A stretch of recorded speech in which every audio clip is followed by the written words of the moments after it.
Repair Café est un mouvement mondial qui agit contre l'obsolescence programmée en donnant la capacité aux citoyens de réparer leurs propres objets. Nous, on fait partie du comité de développement durable de l'école et on s'est dit que ce serait bien de faire une activité à la fois technique, puisqu'on est dans une université plutôt technique, et qui touche à l'environnement. Donc c'est comme ça qu'on a découvert la Repair Café. On s'est dit ça collerait vraiment bien. On a lancé cette activité-là. On a demandé aux étudiants de tous les départements de venir nous aider. Puis aussi du Fab Lab qui est à côté de l'école, qui est tenu par Communautic, qui a aussi plein d'outils. Donc on a fait ça tous ensemble. C'est comme ça qu'on a lancé le premier Repair Café. On se rend compte qu'on a failli jeter tout un système juste à cause d'un élément. C'est un petit peu comme si on allait jeter un vélo parce qu'on a juste crevé le pneu, ça ne fait pas de sens. Donc là, les gens prennent conscience de ça et prennent conscience de leur responsabilité qu'on peut esquiver beaucoup de déchets. Acheter, c'est voter.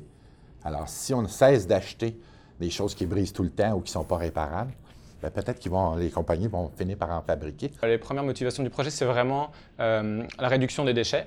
Mais on s'est aperçu qu'il y avait aussi beaucoup d'autres raisons qui venaient derrière, donc économiques, sociales.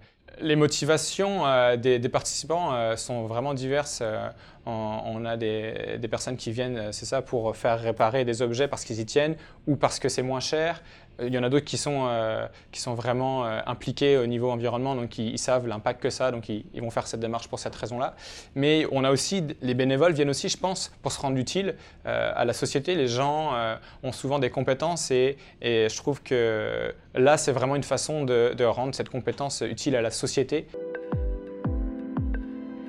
Les impacts visibles du projet sont la réduction des déchets, c'est-à-dire de faire tout un processus pour chiffrer et documenter les déchets évités à la suite des Repair Café. L'autre impact qui est peut-être un peu moins visible aussi, c'est l'aspect social, c'est-à-dire qu'on se fait rencontrer des gens qui se seraient jamais parlé en temps normal, comme des professeurs qui sont à l'école et puis des citoyens qui sont dans le quartier. Le Repair Café est un excellent vecteur de connaissances et qui permet aussi de partager des savoirs parce que la personne voit le réparateur faire et le réparateur explique en même temps sa réparation généralement et donc la personne apprend, d'autant plus que c'est son objet, donc il a vraiment intérêt à comprendre comment ça marche. On veut diffuser la mentalité de la réparation au maximum de personnes, un maximum de personnes, mais on veut que ça reste de la qualité dans le sens où il faut qu'il y ait un échange, il faut que les gens s'intéressent et que ce ne soit pas juste une activité gratuite. Moi, je trouve ça fantastique. Il faudrait qu'il y en ait tous les jours